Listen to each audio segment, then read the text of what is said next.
Em nome de Jesus Cristo, a verdadeira luz. Amém. Uma das principais características deste período de final e início de um novo ano são as luzes. Temos as belíssimas luzes natalinas, praças, ruas, casas, cidades inteiras iluminadas com piscas e luzes de LED cada vez mais sofisticadas. Essas luzes natalinas têm atraído multidões, como é, por exemplo, o caso do brilho de Natal em Domingos Martins. E quem nunca ouviu falar do Natal Luz em Gramado, no Rio Grande do Sul? Esse espetáculo reúne anualmente milhões e milhões de pessoas do país inteiro e também do exterior. Além das belas luzes de Natal, nesse período há também as luzes dos fogos de artifício, que parecem a cada ano se tornarem mais coloridas e mais criativas, proporcionando verdadeiros espetáculos visuais, iluminando a noite escura do Réveillon.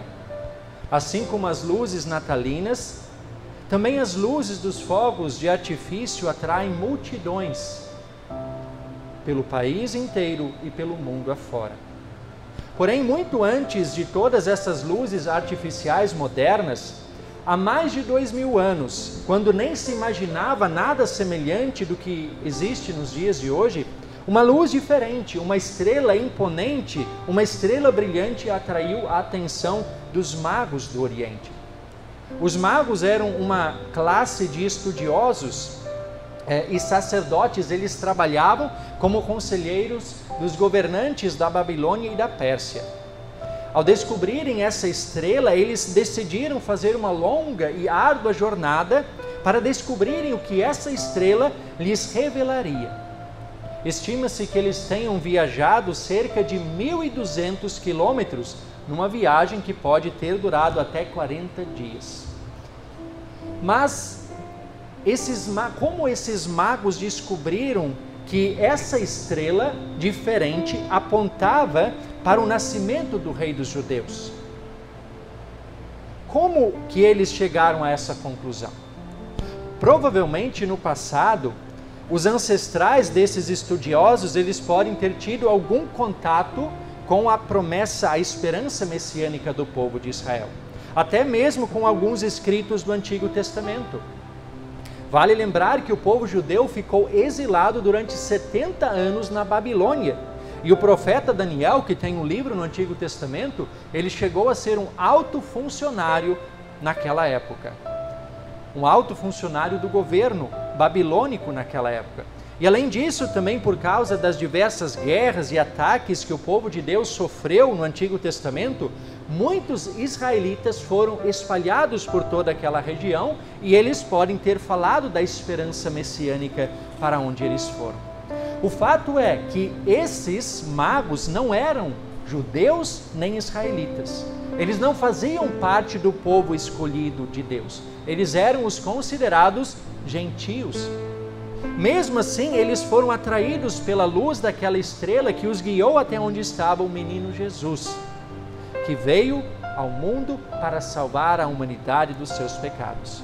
Mesmo não fazendo parte daquele povo, eles foram adorar o rei dos judeus. Não era o rei deles, mas era o rei dos judeus. E talvez eles nem tenham se dado conta, mas eles adoraram aquele que é o próprio Deus encarnado. Uma das características do Evangelho de Mateus é que ele faz diversas referências diretas ao Antigo Testamento. Ao longo do livro de Mateus, são mais de 40 referências ao Antigo Testamento. E essas referências têm justamente o objetivo de mostrar que Jesus Cristo é o Messias prometido do Antigo Testamento. E no texto de hoje, nós ouvimos, leitura de Mateus no capítulo 2, nós temos o cumprimento de uma profecia de Miqueias, que 700 anos antes havia anunciado que Jesus nasceria na pequena cidade de Belém da Judéia. Mas além de todas essas referências diretas, nós podemos também fazer muitas conexões indiretas com o Antigo Testamento. Como é o exemplo do Salmo 72 que nós lemos hoje, onde no final do Salmo, no final da nossa leitura, versículos 10 e 11, nos é dito: os reis de Tarsis e das ilhas lhe paguem tributo, os reis de Sabá e Sebá lhe ofereçam presentes, e todos os reis se prostrem diante dele, todas as nações o sirvam. E também o texto do Antigo Testamento, a leitura de Isaías no capítulo 60, nós lemos no versículo 3 e no versículo 6. As nações se encaminham para a sua luz, ó Jerusalém, e os reis são atraídos para o resplendor do seu amanhecer. O seu território ficará coberto por uma multidão de camelos, os dromedários de Midian e de Efa. Todos virão de Sabá, trarão ouro e incenso e publicarão os louvores do Senhor. Essas palavras, esses dois trechos, tanto do Salmo como de Isaías, elas não nos lembram a visita dos magos que foram adorar a Jesus, que foram levar presentes a Jesus? Esses dois textos aqui, tanto do Salmo como de Isaías, não são referências diretas, mas nós podemos sim afirmar que, de certa forma, elas se cumprem com a visita dos magos. Não é o cumprimento pleno, mas em parte elas se cumprem com a visita dos magos. Até por isso essas leituras foram escolhidas para fazer parte das demais leituras deste culto. E com a visita dos magos começa também a se cumprir aquilo que diz o apóstolo Paulo em nossa leitura da epístola no culto de hoje. No capítulo 3, na carta aos Efésios, versículo 6, Paulo nos diz que o mistério é que os gentios são co-herdeiros, membros do mesmo corpo e coparticipantes da promessa em Cristo Jesus por meio do Evangelho. Sim, os gentios também são coparticipantes, fazem parte do corpo de Cristo. Aqueles visitantes do Oriente, eles também tomariam parte na salvação. Assim como muitos e muitos integrantes de outros povos, de nações do mundo inteiro, como nós cantamos no início deste culto. Todas as línguas, povos, raças serão atraídos para essa luz, que é Jesus Cristo, o único caminho para a salvação. E essa luz que atrai as multidões é o próprio Jesus Cristo. Em homenagem aos Reis Magos, o dia de ontem, o dia 6 de janeiro, é popularmente conhecido como o Dia de Reis, pois é nesse dia que nós visitamos a visita dos Reis Magos ao menino Jesus, que levaram a ele os seus preciosos presentes, ouro, incenso e mirra. Presentes muito valiosos, presentes que na época eram oferecidos a reis. E por causa disso, inclusive, o costume que nós temos aqui no Brasil de trocar presentes no Natal, em muitos países, especialmente no Oriente, não acontece no Natal, no dia 25 de dezembro, mas no dia 6 de janeiro, justamente em memória ao ato generoso dos magos que levaram os presentes ao menino Jesus. Mesmo não fazendo parte daquele povo, eles foram adorar o Rei dos Judeus. Eles foram até lá e então levaram os seus presentes. E é importante observar também que os magos, nós nas encenações costumamos colocar os magos no presépio, logo após os pastores. Mas provavelmente os magos tenham visitado Jesus quando ele já tinha 2 anos de idade, quando ele já não estava mais no presépio, na estrebaria, mas já morava com os seus pais em uma casa. Além então de ser também lembrado como o Dia de Reis, entre nós cristãos, o dia 6 de janeiro é também conhecido como Epifania. E Epifania significa manifestação. É Jesus Cristo se manifestando para todas as nações, como nós cantamos nos hinos de hoje. E isso começa justamente com a visita dos Reis Magos. Por isso, Epifania é o Natal dos gentios. Por isso eu falei para as crianças, Feliz Natal. Porque a visita dos magos é o pontapé inicial da manifestação de Jesus Cristo a todos os povos. É Jesus Cristo sendo manifestado e revelado ao mundo inteiro e também para cada um de nós. As luzes natalinas, as luzes dos fogos de artifício, elas podem nos deixar eufóricos, elas nos encantam, nos maravilham, elas mexem com o nosso emocional e podem nos proporcionar uma sensação muito boa, muito agradável. Mas é um sentimento passageiro, temporário, Não é algo que nos garante estabilidade, segurança, consolo em meio aos desafios do dia a dia. Acima de tudo, essas luzes artificiais não resolvem o nosso maior problema, que é o pecado.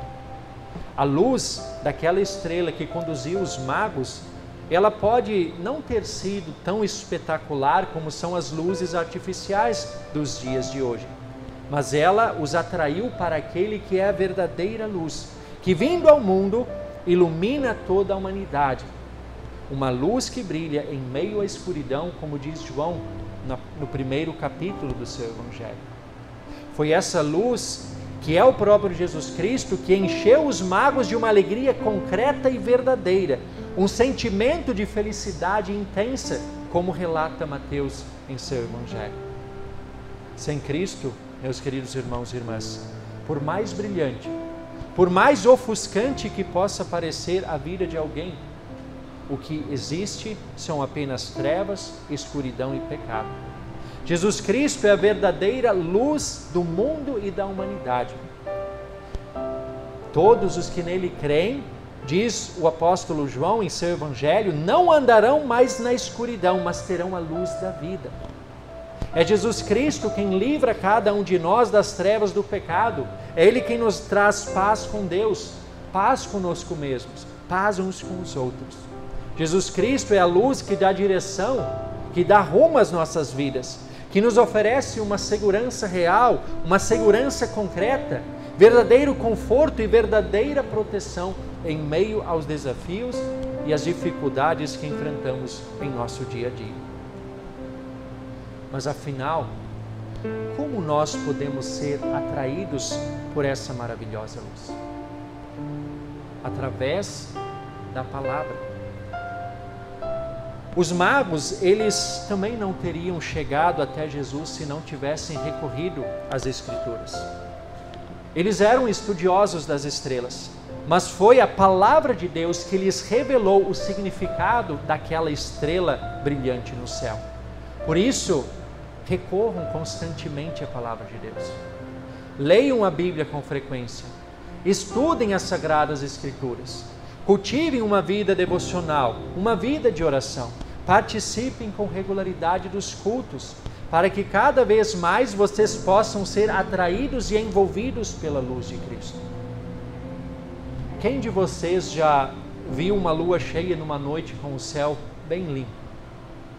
Aqui na cidade é difícil a gente perceber porque há muita luminosidade nas noites, ruas muito iluminadas, mas quem já foi mais para um local mais isolado, mais para o interior, e viu a lua cheia numa noite com o céu bem limpo, é a coisa mais linda que existe.